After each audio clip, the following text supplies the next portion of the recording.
तेजस्विनावधीतमस्तु मा विद्विषावहै। ॐ शान्ति शान्ति शान्तिः।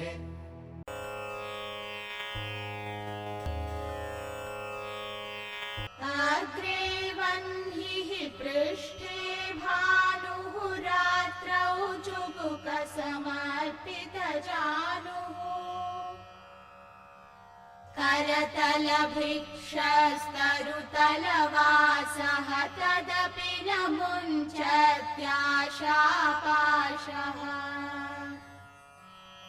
कुरुते गङ्गासागरगमनं व्रतपरिपालनमथवा दानम्।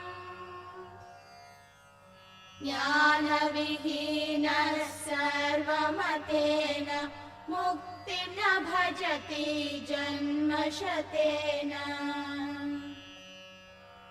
सुरमन्दिरतरुमूलनिवासः शय्याभूतलमजिनं वासः। सर्वपरिग्रहभोगत्यागः कस्य सुखं न करोति विरागः। योगरतो वा भोगरतो वा सङ्गरतो वा सङ्गविहीनः। यस्य ब्रह्मणि रमते चित्तं नन्दति नन्दति नन्दत्येव। भगवद्गीता किञ्चिदधीता गङ्गाजललवकणिका पीता। सकृदपि येन मुरारिसमर्चा क्रियते तस्य यमेन न चर्चा। पुनरपि जननं पुनरपि मरणं पुनरपि जननी जठरे शयनम्। इह संसारे बहुदुस्तारे कृपया पारे पाहि मुरारे। रथ्याचर्पटविरचितग्रन्थः पुण्या पुण्यविवर्जितपन्थः। योगी योगनियोजितचित्तो रमते बालोन्मत्तवदेव। कस्त्वं कोऽहं कुतायातः कामे जननी को मे तातः। इति परिभावय सर्वमसारम् विश्वं त्यक्त्वा स्वप्नविचारम्। त्वयि मयि चान्यत्रैको विष्णुः व्यर्थं कुप्यसि मय्यसहिष्णुः। भवसमचित्तः सर्वत्र त्वं वाञ्छस्य चिराद्यदि विष्णुत्वम्। शत्रौ मित्रे पुत्रे बन्धौ मा कुरु यत्नं विग्रहसन्धौ। सर्वस्मिन्नपि पश्यात्मानं सर्वत्रोत्सृज भेदाज्ञानम्। Fire in front, the sun behind, knees stuck to chin at night, receiving alms in palms, living under trees, yet the band of desires leave not. So we said 15, 16 and 17 verses which culminate in 18 form a thought flow. Verse 15 talked about how desires cannot be dealt with or exhausted by indulging in them. It gives a description of an old man who has lived an indulgent life. That is understood. yet he has a lot of desires within him. This verse contrasts exactly the opposite, which is a person living in the barest minimum, what we call as the food, clothing and shelter, that also is probably not there or is in the barest minimum that he has. He doesn't even have a begging bowl. He takes alms on his palms and eats. He doesn't have probably enough clothes to wear. That is why he tucks his chin in the knees when the evening is cold, with fire in front of him and the sun behind. He doesn't have a house. He lives under trees. That means a person who is of extreme non-contact with the world, as it were. Yet he says the mass of the desires are still there. It leaves not. So what is the lesson here? The lesson here is desires cannot be wished away, or all your external sadhana per se, they alone do not impact your desires within your personality. You can be completely away from all the physical contacts and enjoyments thereof, but that has nothing to do with your mental state of abstraction or renunciation. The desires are still there. Rather, this type of a self-denial to a person may even lead him to frustration, because when the desires are gurgling inside and you are not venting them in a regulated way by having proper contacts outside, that is going to cause frustration in one's personality. It is not good from any angle, particularly spiritual angle, because some people take up extreme non-contact of the world in the name of spirituality. So you would have seen certain people, they keep extreme what you call as vrata. They will not even eat properly. So on Monday they will keep for Lord Shiva, Tuesday for Durga, Saturday for Vishnu. Like that they have all 7 days. If they don't eat, then you will find that they are not even able to speak properly to their own family members. It comes out as anger and frustration, but they very strictly and religiously follow. Do then these practices or a little sense of abstraction, will it not help? It will definitely help, but only if it is moderated and substituted by knowledge. What really is helping us to deal with desires is the knowledge, bereft of which only external practice, if we do this, that may not be commensurate, and it will probably sometimes yield the opposite effect also. So self-control has to be differentiated or understood different from self-denial. Self-control is a virtue. Self-control is when you are dedicated in the path towards self-development or self-realization, you can say. When your senses by themselves are drawing you towards the objects of contact for the enjoyment or pleasure therein, you are not slave to the senses, but you exercise mastery or the control over the senses. That is called as self-control. When you don't allow the mind to linger on the objects of pleasure and put them in the right place whenever and wherever you want to contact according to the sanctions of the intellect, you do that. That is called as self-control. In self-control, essentially your actions are not decided by your likes or dislikes. It is decided by your intellect. This is at the action level. But at the sense level, your control is exercised when you want to have a particular enjoyment. When your intellect sanctions, you go ahead and have it. So that is mastery over the senses. So that way one will be able to have an intelligent contact with the world and yet continue in a spiritual sadhana, the taste of which slowly goes away as you evolve into higher stages. So Indriya Nigraham says the qualities of Jnani. It is a virtue. Self-control is definitely a virtue, and unless otherwise we start controlling our senses, controlling the higher emotions of the mind and other things, becomes difficult.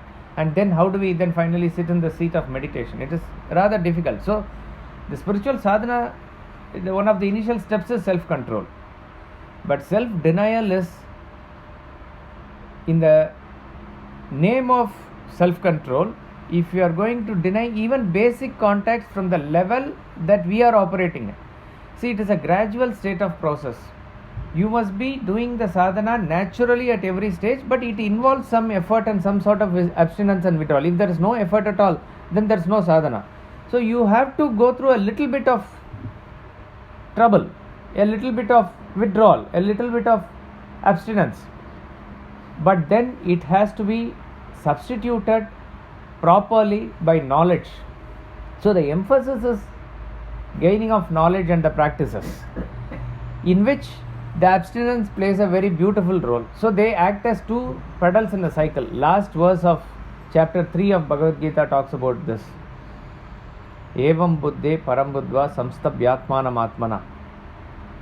So abstinence and knowledge, they act as two pedals in a cycle. One goes down and one comes up. They supplement each other in the movement. So little bit of abstinence. Take it this way.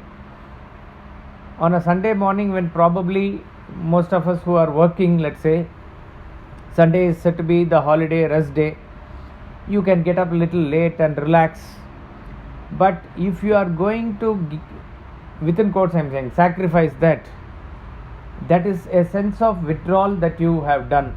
Okay, but that can, what do you do then getting up? If you attend a class like this, or you do your own self-study, you are able to substitute that time with knowledge, then that has an effect. For the sake of not sleeping, you get up and you are not having anything to do and the mind is agitated and frustrated about it, then imagine that type of, either at least you would have said, I could have slept little more. That would have been better. I mean, in the context I am saying.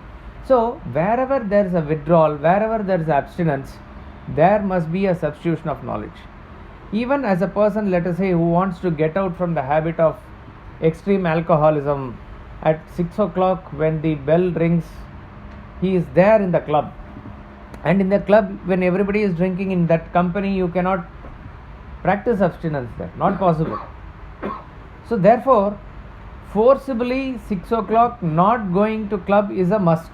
If you want to get away, the first and foremost thing is you want to get away from this. That thought is there.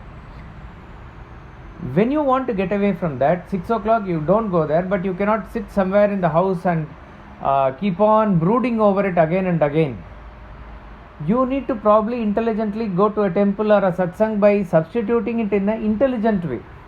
Okay, so what you withdraw yourself from, in order to preoccupy your mind, there has to be an intelligent substitute for that. So in this verse we have to take that this person is merely doing the abstinence at the physical level. Therefore, since he is not dealing with the desires inside with higher values, higher knowledge, the desires remain as it is. So this is not also the way to renounce our desires. So one set of people indulge completely in desires. That is not the solution. One set of people completely abstain from the desires, abstain from the objects of desires rather. That is not the solution. Now in verse 17, next verse, he is talking about a different set of people who are definitely better than these two set of people. But what do? They go through a mechanical routine existence which is having certain good virtues in them. But even then he says, without knowledge there is no chance for liberation. We'll chant. Yes, sir. 15 and 16, the first three parts of both of them seem to be very similarly constructed. The last part, in both of them, is identical. Now, if the first one involuntary and second voluntary, 15 is involuntary, 16 is voluntary, how is it? Use of contrast. When you say involuntary with reference to you are talking about the spiritual sadhana being taken up. See, the point is, it is just in fact, because of the last part which is given same, that is how the commentary is derived like this. See, otherwise it is just a mere verse. Old man is there, his desires are still there. We don't, of course, what is the author of Bhaja Govindam trying to convey here? That is why the sequence of thought flow is formed here. So the old man is just merely not an old man. The interpretation is that he has lived an indulgent life, which has no impact on his desires. In other words, mere growing old has no impact on the desire is the message. So when you say involuntary, it is not the question of whether that person consciously did it or unconsciously did it. We are talking about the message where leading an indulgent life, even with the hope of getting rid of the desires, will not work. Mere indulgence will not work. That you get frustrated about all the contacts that you have. You may still develop a distaste or a non-liking for it, but the taste of it which you have cultivated plus what you have acted upon, which has created a band of desires within you, that will not go. That is why, and even in the old age, though his body may not cooperate, his mind is young with desires. This is verse 15. In 16, again the message derived is that here is probably a young person who, by whatever means, either voluntarily or involuntary, he has kept himself away from all the worldly contacts to the barest minimum, what we call as even barest minimum, to the extremity of that, and yet he also has to deal with desires in a different way. So we have to go into the message of it. Can you say 15 applies to an old man, old person, and 16 applies to anybody? The application is with reference to principles. Even in the young person who is going to indulgent, it's not going to work. Even till the old age, if you are going to not contact, it's not going to work. So it is not the question of old man or a young man. It is with reference to the principle that is there. But ideally, it will help if the old man is there in the first verse, because let us say a person tries a little more. He tries first this indulgence, then different indulgence, then you go to various foreign countries, different type of indulgence you try. None of this is going to work with renouncing the desires. Similarly, abstraction, when a person is charged with a spirituality at a higher level, usually when he is young, then from that time onwards he is completely able to abstain from everything. Even then it doesn't work. So, but it is not connected with the age of the person as it is described here. It just naturally fits in. That's about it. Verse 17, we'll chant twice. Kurute Ganga Sagar Gamanam Vrata Paripalanam Athavadanam Jnana Vihina Sarvamatena Muktina Bhajati Janmashatena Kurute Ganga Sagar Gamanam Vrata Paripalanam Athavadanam Jnana Vihina Sarvamatena Muktina Bhajati Janmashatena. One proceeds where Ganges meets ocean, strictly observes vows, or is charitable. 100 lives thus, bereft of knowledge, is no way to liberation by all beliefs. This set of people are definitely different from what is described in 15 and 16. These are good, honest, righteous people, to which category probably most of us will belong to.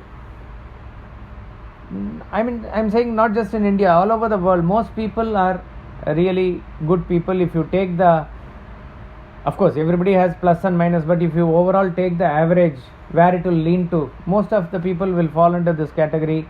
In the West they may say as God-fearing people, doing certain things as prescribed by their scriptures or something like that. All those things that they do. What do they do here? They go to pilgrimage where Ganga meets the ocean. That's Ganga Sagar. Even today it's a very popular pilgrimage. It should be taken as indicative. It's just not Ganga Sagar. Any pilgrimage. Pilgrimage to Tirupati, pilgrimage to Sabarimala, pilgrimage to Vaishnava Devi. Thousands and thousands of kshetras and rivers and various holy places that we have. Any pilgrimage. We'll just see why he says Ganga to ocean. That has a significance. Vrata Paripalanam. Vrata Paripalanam means observing vows. So some people observe vows during Navaratri also. Recently they had. on Deepavali day or on various Amavasya, Ekadashi, various days that they do some vrata. And vrata just not with reference to eating alone, that is the major form of it, which is the most popular. Other vratas also, certain physical disciplines that they go through. For Sabrimala they do some vrata. So all these are also vratas. Athava Danam. Danam is also again a very famous karma that is given as a punya karma, which is to be practiced by everybody, and many people do that also. Even in Islam and Christianity it is all sanctioned, and there it is prescribed 10% of your income it should go, something like that. So it becomes rather, I would say, easy for them also to determine. We get confused how much to give, right? They don't have any confusion. 10% must go means you'll go. As a rule, it is there in certain countries also. It goes to the church, but churches are not functioning. There are not people there, but it has to be given. They just mechanically, they do it. They give.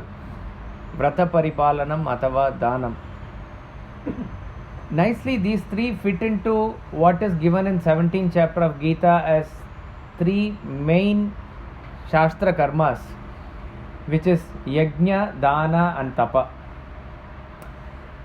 We may not match it point to point, but generally these three are indicated here, you can say. Danam is Danam only.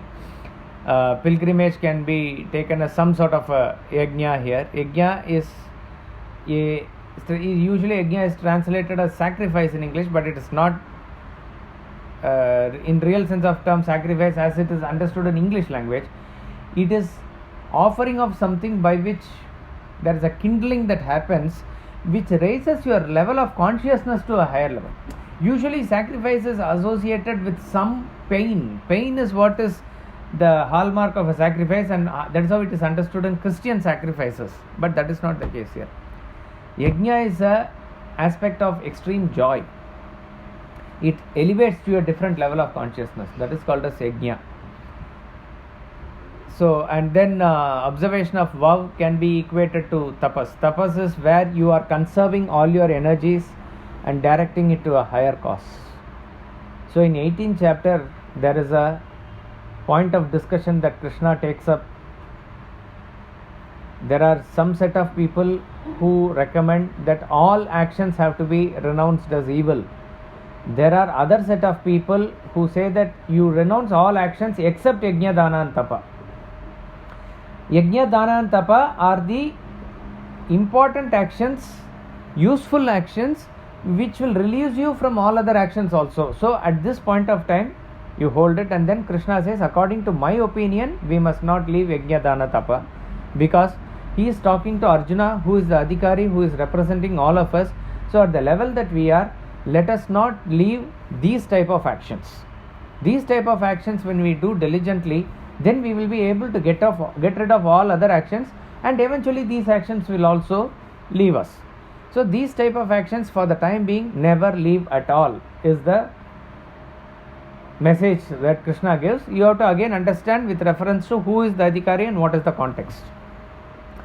So yajna, dana and tapa, since it is said to be very important karma, one ought not to leave it. Rather, one should put in all the effort to make all our activities done in the spirit of this. See, charity is of course giving material things, that is understood as charity, that is the main form. But that alone is not charity. Higher forms of charity are there. Giving your physical work is also charity. Giving your emotions is higher form of charity. Giving your knowledge is great form of charity. But what you can give only what you have. If you don't have emotions, how will you give emotions? If you don't have knowledge, how will you give knowledge? So at least give wealth is the basic point, where wealth is the easiest thing that anybody can give. So therefore, Danam is what is that? Is the spirit of sharing, is the spirit of understanding others' needs and parting with minimum thing is what you really don't require, what is beyond you. In fact, that is not even a proper charity, but there we begin with. At least you give this, and then you can go into higher realms of charity. Giving is at the physical level, but to have a charitable disposition at the mental level is very important. Sometimes you may not be in a position to give physically. Sometimes circumstances require that you do not give them at that point of time, but at every point of time your mind must want to give. That must be always there to any person at any point of time, whether he is rich or poor, whether he is asking or not asking. Your charitable disposition must be that I must be able to offer myself, give something or the other at any point of time. This is when charity becomes part of your system. So it is not a part-time pastime, it is a full-time awareness. Charity, being a charitable nature is full-time awareness. See, that's why I am saying, if it is said out of your salary 10% you give, then it's over. Then there's nothing that you need to think of. But our Shastras don't keep it so easily. You have to think and give. And when we go to 17th chapter, you will know what are the terms and conditions. He says what is sattvic charity. It's not very easy as we think of writing a check alone. You have to do it in the very proper way.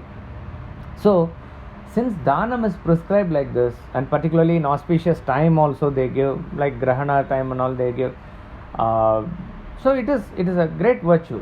So minimum thing is that you can part with your material wealth, your clothes, whatever you have, to the needy, to the poor, to whoever requires it. You are doing yourself a great service by getting rid of those things which is actually accumulating around you. What accumulates around you and chokes you, we don't understand. That actually leads to the choke inside.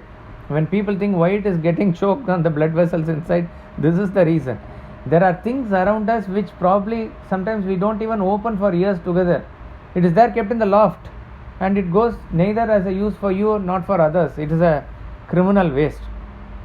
If you don't keep the air circulating in the room, how will you get the fresh thing? Exactly like that in our life, everything should get circulated. It should never stay put at a point and get stagnated. So charity gives a beautiful way to release that. So you are actually doing yourself a lot of good. That is why in the Vedas, lot of disciplines and restrictions are given to the donor. They must follow various restrictions, various niyam, not the doni. And what is the test of true charity? Anybody? Satan does not know what to do. Yeah, that is there. That you just make it in such a way that you leave it as a virtue and you are not even thinking about it. Fine. In terms of effect, It should pinch you a little bit. right? That is the way to practice it. See, suppose you can easily give 10 rupees, which you don't register at all, then it becomes a mechanical activity, unconscious. So give that extra 5 rupees where you feel. That is with reference to deciding as to how to give and how much to give. You are right. Then with reference to effect, I should not expect anything in return. correct. That is the definition of charity. The true charity, when it is measured later, you will find that it elevates both the donor and the donee spiritually also. When you give money, it is just not his material level alone is increased. If it is the right charity, it transforms himself internally, it transforms you internally. That is the real charity.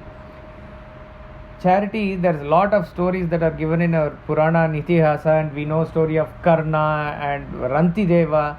These are all standard icons. Rantideva, 45 days or so he kept vrata, and there was absolutely no, he was a king. There was no rain in his kingdom, and everybody was suffering. They had probably even left the kingdom searching for some other greener pasture somewhere else. 45 days he didn't even eat anything, not even a drop of water. And 45th day, after the vrata is over, you have to break it by whatever is the prasad that is offered to God, and he had made some kheer and some water. That's all it is. When he was about to eat, a Brahmin comes, he asks one portion of the prasad, he gives away.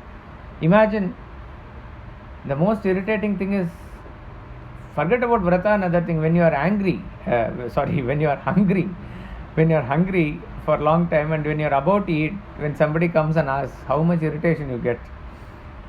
You are going in a train, you are saying that in some station or in pantry you thought you will have, the pantry is not there, and in some station there is that train didn't stop, and the time is up, next station is little far off, and you are waiting and waiting. The next station you get down, get something or the other, maybe it you are liking or not. As you are about to open and eat, and somebody comes and asks as a beggar, how much irritation you will get. That is not, maybe not the real nature of you, but that is what hunger will do. When hunger comes, various other things go out of our system. 45 days he has kept that vrata, and he is about to eat. When this person comes, he gladly gives half of the share. And then a person of very low caste, he comes, he is also hungry, he gives the remaining portion to him. As he is about to just drink that water, a dog comes and it is thirsty, he gives the water also, and he is just praying to the Lord that at any point of time, let this giving not go away from me, it is your prasad that is getting distributed. All these three who came were nothing but Brahma, Vishnu and Maheshwara, just to test him, as it were. And they praised him to the skies, because to practice this even in this adverse situation was his nature. So we know about these stories. There is a story of a hunter. This hunter is trying to get his game throughout the day. From morning till evening he is roaming here and there, and he is not able to get, and he is very frustrated. He is also hungry, he is also very tired. At the end of the day, he sees that perched on a branch high in the tree is two pigeons, and he takes aim and shoots the she pigeon, and it falls from there with the arrow dead. And so he is so hungry, he creates fire at the root of the tree only, and he is going to roast the pigeon. The male pigeon saw this. It saw what it did was, it felt that this hunter who has come, the tree is its abode, this hunter is a guest in my house. That's what it thought. And for the hunger that he is having, a female bird will not suffice. So it went so high, and voluntarily it killed itself by jumping into the fire, by flying into the fire. The hunter saw this,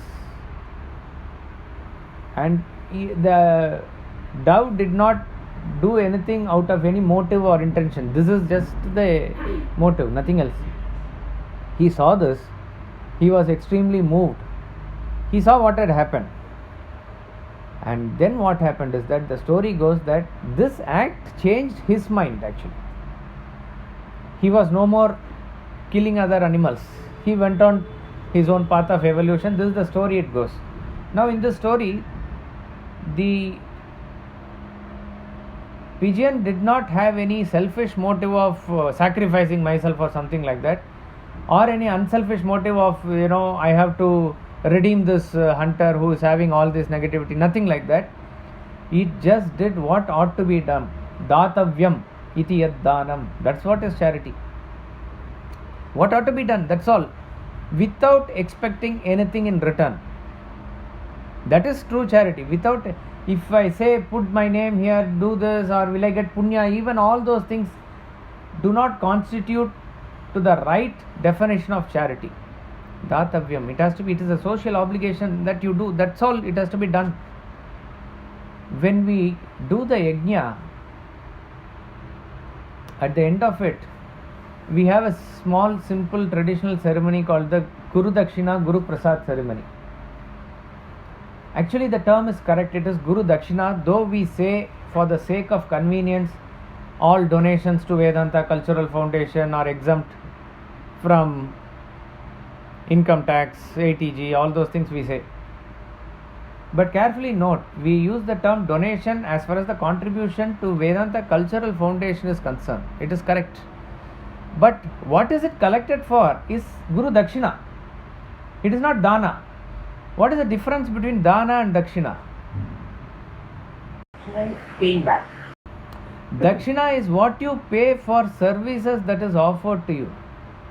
A Pandit comes and does something in your house, what you pay him is Dakshina. When carpenter does some job to him, whatever you call it in English, it can be equated to Dakshina. You take the service, you pay back. It is as simple as that. Okay, you can voluntarily pay with the bhavana, all those things are different. But what you give back is Dakshina. What the Guru has talked about Bhagavad Gita 4 days, it is benefiting all. You look at it from only that angle, you ought to repay something. In fact, the money aspect of it is one form of repayment, but real repayment is whichever way you can give back. So as a token of gratitude, as a token only the money is given as a Dakshina. If you are able to take up the knowledge and spread it further, let us say, that is a great form of Guru Dakshina also. So Dakshina is, there is a debt created because of the service which you ought to repay. To fill in that it comes. Dana is not like that. Dana, where you don't say that you paid something to your maid servant and that falls under donation. No, that's your obligation. You need to take care of them. When you are working in a company, there is, what is this? Gratuity, provident fund, all those things are there, that after retirement also those benefits will be there. It's an obligation of the company to take care, because after a certain age you are going to be not working for them, but for the services that they have rendered. It is not merely a salary, certain other things are there. No, we don't have those formal contracts with those people who are working with us. So if you take care of their child's study, or something is happening in their home and you help them with some money for their marriage or something, don't consider that to be per se a dana. That's all your moral. If you take care of the study of your cousin's son or somebody who cannot afford, all that comes under your moral obligation within the family. You ought to do it. A family has to take care of the family members. That's about all. Not a big deal. But where there is a social obligation where you may not derive even direct benefit out of it and expecting nothing in return, that is real dana. That is why the term used in that verse is datavyam. Datavyam means it ought to be given. Datavyam. Iti yad danam diyate anupakarine. Anupakarine means for one who does no service. When you give it to a beggar, it forms part of a dana. When you give it to a temple, it forms part of a dana. When you give it to somebody who is promoting something, some cause which is for the welfare of the society, of the world, that is dana.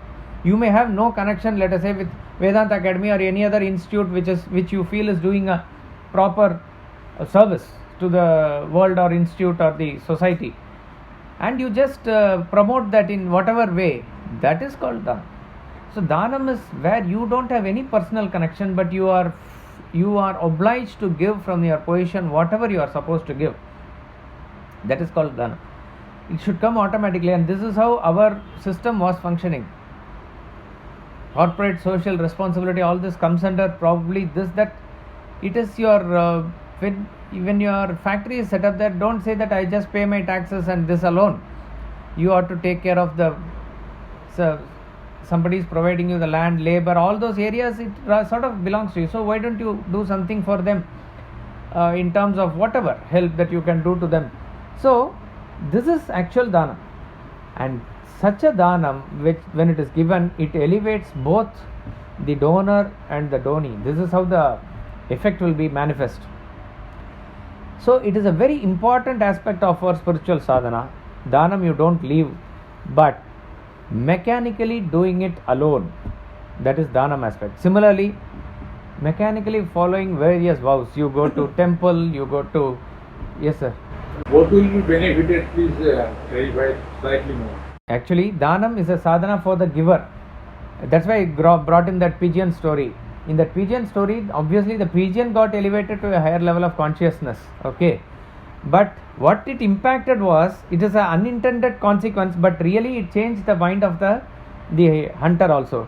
Similarly, when you offer a food to a hungry person also, he really gets fulfilled by it. It is just not just, of course, the direct impact is at the physical level, that his hunger is quenched, his thirst is quenched, and then that the feeling that he gets in him, whether he blesses you or not, all those things, but he is actually in a different level because what is needed for him at that point of time was morsel of food. Once that food came, his mind itself came back to normality. That is a great thing as far as he is concerned. As far as you are concerned, how much ever, let me tell you, how much ever we explain here or how much ever you read or Swamiji gives lecture on this, it will not impact us unless otherwise. To a needy person, you just give 5 rupees and see what it impacts and how it impacts your own mind. That is the feeling that you give, that at the right time you have given to the right person. Nothing expected out of it. Actually, it elevates your mind. It is a level of consciousness that it raises. Nothing, not even money.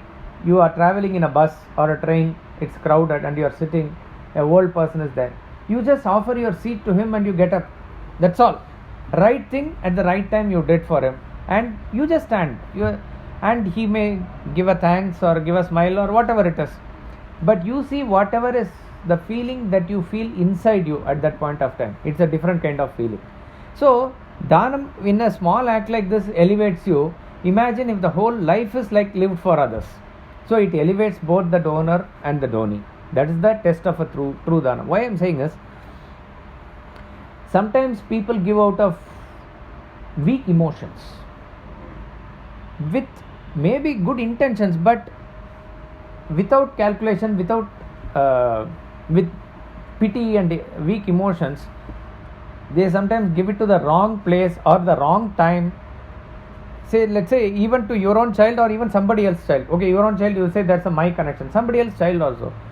Probably you should not give a mobile phone when he is 5 years old. But out of good intention and other things you gave. But probably you have spoiled his life. Why did you give? I have money, I want to give, or something like that. What prompted you, I do not know. Or whether everybody else has mobile, he doesn't have mobile, out of some weak emotion that you gave. This may not come under a sattvic or proper dhanam. So proper dhanam to do is not very easy. To the right person at the right place at the right time. Most of us don't do charity, Swamiji says. Some of us who do charity do the wrong type of charity. So adesha kala, desha kala patra, wrong place, wrong time, wrong person, we do something. Suppose some organization which is going to fund the terrorists. I'm taking extreme example, but they advertise very well and this and that. You don't do the due diligence. See, what we do is, what do I do? I thought it is a good thing. When, let's say, you marry off your daughter or a sister to somebody, will you not do some due diligence as to what type of family she goes into? You will do some homework, right? Exactly like that. Just because an organization has advertised or somebody is saying something, though we have good emotions, we should not. Sometimes even it's it's a catch-22 situation. There is always this habit in this country that beggars are always given, and in the name of dharma only they ask. I don't know, here in South India they ask for dharma. So that means what? Even 10 paise that you give is dharma, and everybody does whatever according to their capacity. But now begging itself has become a racket. Some people are using them to their own advantage, and we hear stories that even small children are sedated and in a hot sun where they cannot sleep. Obviously they are sleeping. That means they are not in their normal condition. And how do we encourage all these things? It becomes a dilemma whether you should give or not. So if you know of certain things and it is going to cause immense harm, however much you want to help them from internally, that attitude, that's why I said charitable disposition must be always maintained. But the actual giving you must not give at that point of time. That is the help that you are doing. By saying no, or you say you work for you. Suppose if an able-bodied person is there and you say you go and do your work, that is the help that you are doing. He may not like you for that at that point of time, yet you are being charitable to him. You understand? So without expecting anything in return, whatever has to be done at that point of time, that you must do. So the right type of charity involves a lot of deliberation and thinking. This is what is given. Kriya Deyam, give it with pleasantness. Samvita Deyam, give it with fulfillment. Bhiya Deyam, give it with fear. Why fear? You not be correct person. No. Am I doing the enough? I will not be doing enough. That is the fear. Whenever you are in a giving position and somebody is in a taking position, whether you like it or not, that ego that I am giving will come. So be very, very careful. That is why even as you give dhanam to somebody, you offer like this. It is not you throw like this. So that means it is a chance for you to do your sadhana. That person who is receiving, like a quote is attributed to Gandhi that he says, the customer who comes into your shop, he is giving an opportunity for you to serve. You are not helping him, rather he is helping you. This is a customer relationship at the commercial level. Exactly like that you think at the dhanam level. The person who is accepting your dhanam or giving an opportunity for you to give the dhanam, he is actually helping you. So therefore, take it as an opportunity. Take it that the God has given you resources through which it can be help to others. In this process, our ego will not come up that I am giving. But invariably, you are the giver. You are in the giving position and somebody is in the taking position. So he says, give it with that fear. Give it with that little shyness. Shyness in the sense, as he said, there is a lot more to be given. Even as you give a good amount of charity by way of check, always remember, there are higher forms of charity waiting for you to get involved in. As I said, giving your physical work, giving your time, that's a greater charity. Giving your emotions, so you learn the knowledge and give the knowledge, spread the knowledge, that's a high form of charity.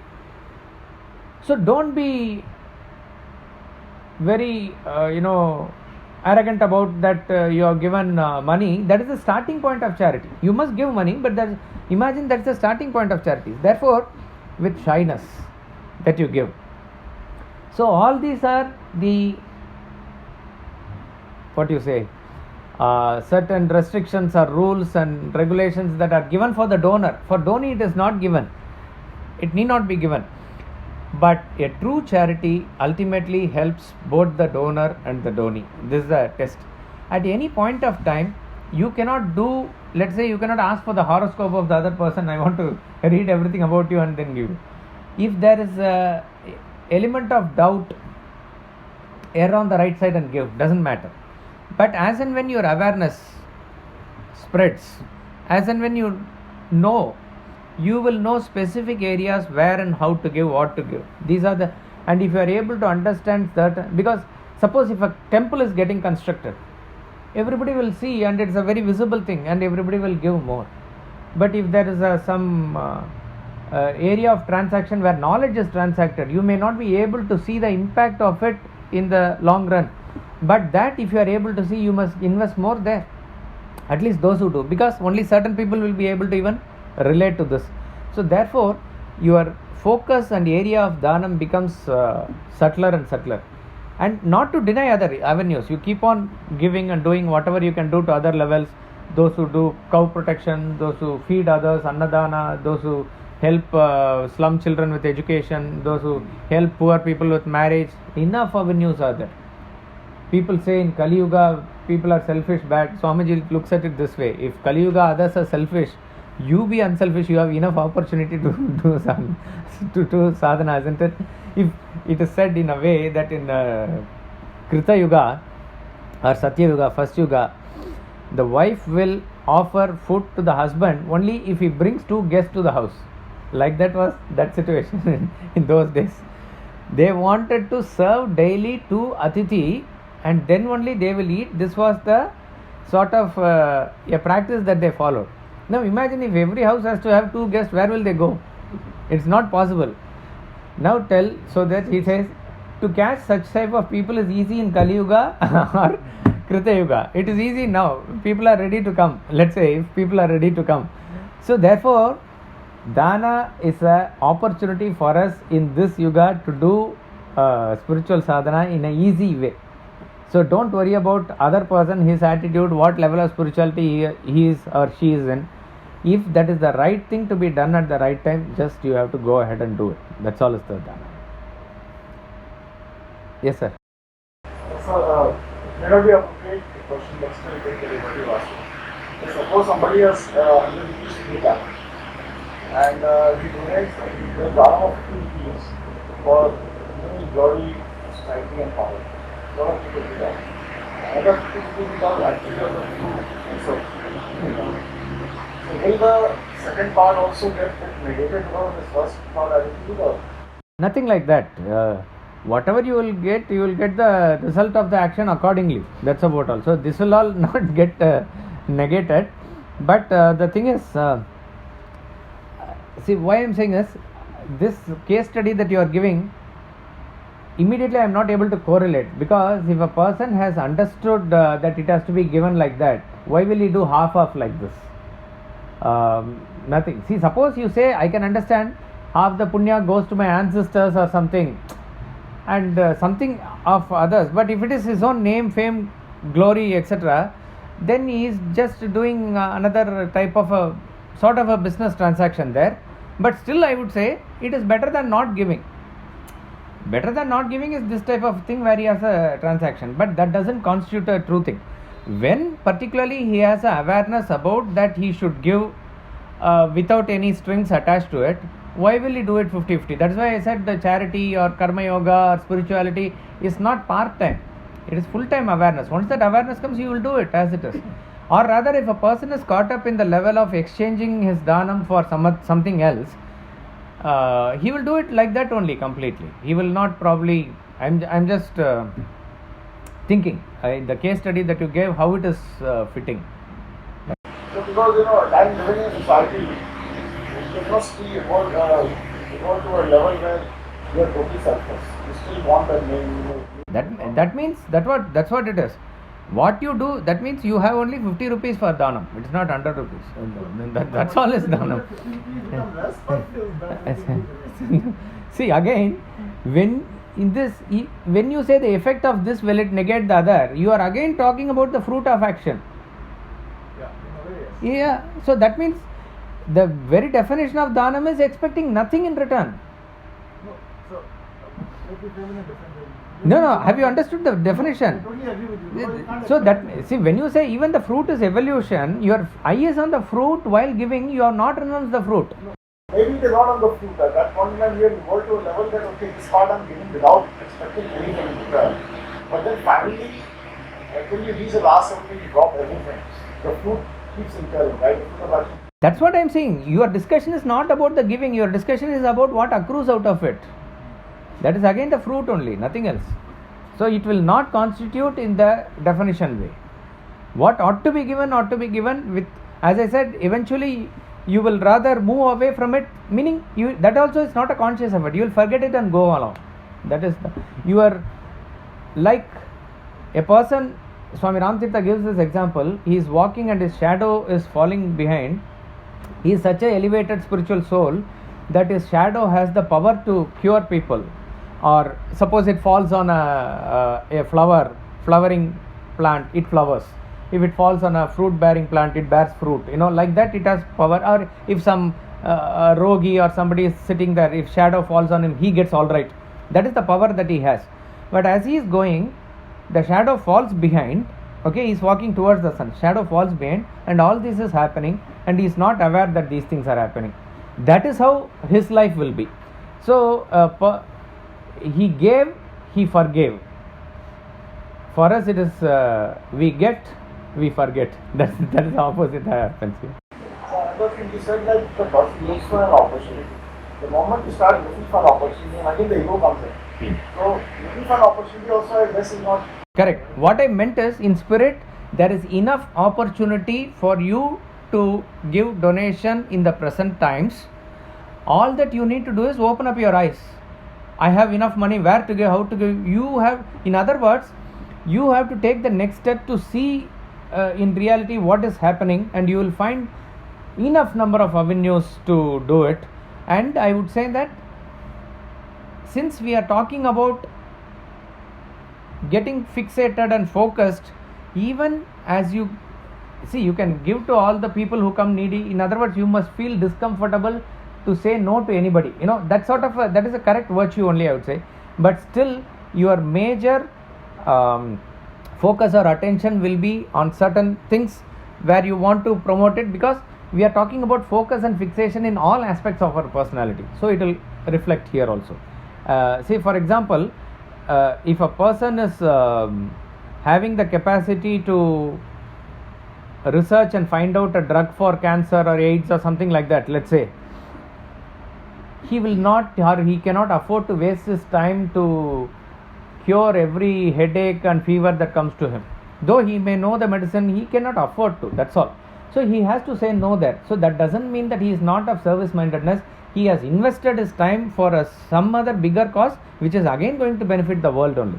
Similarly, I am saying, if you have something bigger and greater vision like that, all your resources, time, energy, money, everything is directed towards that in a big way. But you are available for other things also. So that is why that wanting to help, wanting to give, it's called as charitable disposition.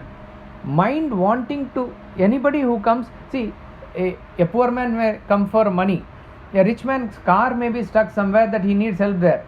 It can be any person at any time. But you want to just offer your help in whatever way that you can at that point of time. That is called a charitable disposition. That must be there at all points of time. And a higher level of charity comes, what Swamiji says, he coins the term as rational sufferance. Giving is at the physical level, charitable disposition is at the mental level, rational sufferance is at the intellectual level. The highest form of charity, he says, is it's very tough to practice, very easy to say, just allowing others to be what they are, not what you would expect them to be. It's sounding very easy, but it's so tough to be charitable. Therefore, with your own family members, that's where it starts. All of us, even as we give even charity, we may not expect anything and everything, but ultimately it boils down to that the whole thing must fit into what I think is right. But to take that thought away and accepting people as they are, accepting relationships as they are, accepting society as it is, accepting your employees and everybody as it is, that is the highest form of charity. Now this will go into a different type of discussion, I am not saying now, because then how do you deal with them? Would you not want to correct them? All those things will come. But at the very basic root level of our personality, we must take the thought out that others must fit into a mental pattern which I think is right. And it could be right also. It could be right also. You have no jurisdiction over others' vasanas or character. To take that out of our system, we are being extremely charitable. But that comes out of extreme knowledge, extreme objectivity. So to practice that charity, we have to go at a higher level. Otherwise, at the mental level, being charitably disposed at all point of time, being helpful at all point of time is a great virtue. In fact, I wanted to talk about charity in a verse which comes later, verse 27, it says, Deyam Deena Janaya Cha Vittam. He is talking about material thing there. But since he has talked about charity in the thought flow, it came. But charity is one, yes sir. 50 rupees, 100 rupees, whatever. I know what is in the pocket. So as far as donation of money or the Divya is concerned, it is quantifiable easily. But the moment you start thinking about sharing of knowledge, the problem becomes a little dicey because you are not able to make an objective assessment of how much you know with respect to the person whom I am trying to impart knowledge to. So, is there a simple way to find out, am I fit to give this knowledge? No, first of all, yes.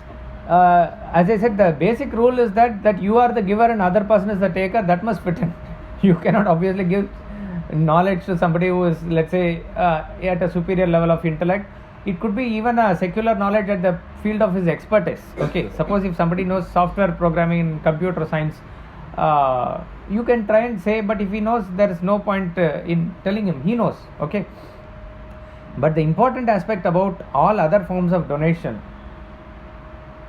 wealth also, at that point of time, we see that when you give, it reduces in your pocket, it increases in others' pocket. That is a visible, tangible result. But even over a long period of time, what you give way to gain anything is to lose it. Of course, you don't do it further. That's why we don't say it may come. It will come 100 times also. That we are not bothered about. But in wealth, what is visible is it goes down in you, it increases in others for the time being. But emotions and knowledge are not like that. Happiness is not like that. The more you give, the more you get actually instantly. The more you give emotions, the more you feel that emotions. The more you give knowledge, the more you gain knowledge instantly. So there is no restriction for you to give as it is. In giving knowledge particularly, what should be assessed is not what you have, not what you must assess is what the other person needs and how it must be given. Very interesting. All that I know, I cannot offload on a person. That is not really charitable. In fact, rather it is like feeding a child with all the food that you have in the house. How much the child can take, however you want to. That's why even feeding the guest is not a very easy thing. However much you want to give, and many people say, I've cooked so many items, I must feed everybody with this item. It is not really the proper way of feeding. What is required for him, allow him to eat a little bit, let him, again he will not be comfortable asking, so you must also understand from the body language, you must offer. So what is required for him, how much he take, that much only you must give. To assess that is very difficult and very important as far as knowledge transaction is concerned. So when it is on a one-to-one, at least it is somewhat easy. But when it is in a group, Swamiji says, suppose he is giving a lecture to 500 people or 1000 or more people, it is very difficult because all are at different levels of evolution, but you have to hit the average somewhere. So that is why our Swamiji says that there must be more light on the audience than on the stage. People don't understand because most of the time they'll show more lights on the stage, the organizers and the Sabhagar and the auditorium, they do that. If it is a dance performance or anything like that, there must be more light on the stage and audience can be in darkness also. But here what Swamiji says is, I need to see the faces, how they react. That reaction is important for the speaker. Suppose you give very, very subtle Upanishad knowledge at a very high level and all of them are glaring at you, that means you understand it's going over their head. That means you know that at this level we should not speak. Suppose if it is a very, let's say at a LKG level and everybody knows and it's just very easy, that also you must not. You must, suppose if a person is at 20% level, you must start, let's say 21, 22, 25, that level you have to, then they will be able to catch up. So that is why probably in the beginning sometimes he will give a quote or he will crack a joke or give some Sanskrit shloka or some Shakespearean. So what they react and how they do, from there you have to catch, but you are not compromising on the basic content that you are giving. So even as you teach ABCD to a LKG student, you must understand and give it in a way that the student will take. That is why teaching is that way an art. We have to sort of evolve it over a period of time. Again, the charitable disposition comes here that only when you are charitable will you know the need of the other person. Again, the emphasis goes from I know and I want to teach to what is to be taught. That is why it should be done, it should be taught. That is the emphasis there. I remember once in a class, Swamiji asked somebody to write something on the board and he wrote something. Some portion was going on, let's say 12 Yajnas, some portion was going on in 4th chapter of Gita. But suddenly, unconnectedly, he started talking about charity, charitable disposition. And he says, the charitable disposition is always from the point of view of recipient. So when you write something on the board, you must be having in mind as to who is reading it, who is studying it. If you have that in mind, you will write properly. Your handwriting will be good, it will be clear and big. So therefore, writing on the board is also a charitable act that way. You understand, each and everything is charitable when you look at it from other side. When you go to an auditorium, you go a little early. There are seats, mostly people come and occupy the corner seat in the row. They want to quickly get up and go. You go inside and sit so that people who come late will occupy the corner seat. They will not disturb others then. Charitable disposition. When you take your car out of your home and there is a main road that's coming, okay, so some person is waiting to come out and continuously the car go bumper to bumper, not allow him to go at all. You just apply the brake and allow that person. He is waiting to go for a few minutes, nobody is allowing him to go. That is charitable disposition. So it is always looking at from others' angle and doing. Particularly it applies to knowledge. So it is to do from the recipient's point of view. Not only what they need you must give, how they need and in what format they need. So that is the homework that has to be done. So you need not worry. If they are ready, you can give out everything that you have also. But as I said, the primary condition is you have money to give money. You must work on knowledge to give knowledge. That is why in the levels of charity it says Dravya Yajna, Tapo Yajna, Yoga Yajna, then finally Swadhyaya Jnana Yajna. So what is the greatest charity? Greatest charity is Swadhyaya. Sit in your room and study. When you sit in your room and study and evolve yourself, you automatically become a beacon of light of knowledge that will help the society. Isn't it? So it seems very contradictory. You are giving money, you are giving physical help, you are giving emotion, giving knowledge, this knowledge. No. Ultimate, what is more than this? The highest form of charity is sit in a room, study the Shastra, study yourself, then go into higher levels of Shravana, Manana, Nitidhyasana. So who are the greatest and charitable, most charitable persons in the world? Who are enlightened, who have reached there. What they are giving? They have given themselves away. What else to give? When I give money, I am giving my possession. I am not giving myself. When I am giving my emotion, also one aspect of me, but not myself. When I have given up myself completely, what else can be given of me? That is what they have given. What you hold on to, as he talked about, it could be for my ancestry, my family, everywhere that ego is holding on to that I am giving.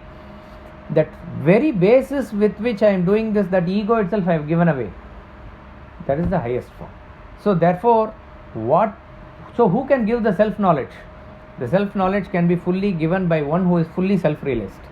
So if you are becoming self-realized, you are the greatest giver. So don't worry about everything and invest your time in this thing. Now people may misunderstand, then what about all your karma yoga, all your charity, all these things are helping you towards that. Take it like that. That is what this verse will finally conclude, which will take it up in the next class. That at our level, we should do the yajna, dana and tapa with awareness. That's all it means. You don't do any of these things mechanically. With awareness you do. When you do with awareness as to what it is oblated for, what it is given for, that becomes a great spiritual exercise. We'll continue next week. Namo Paramarshibhaya.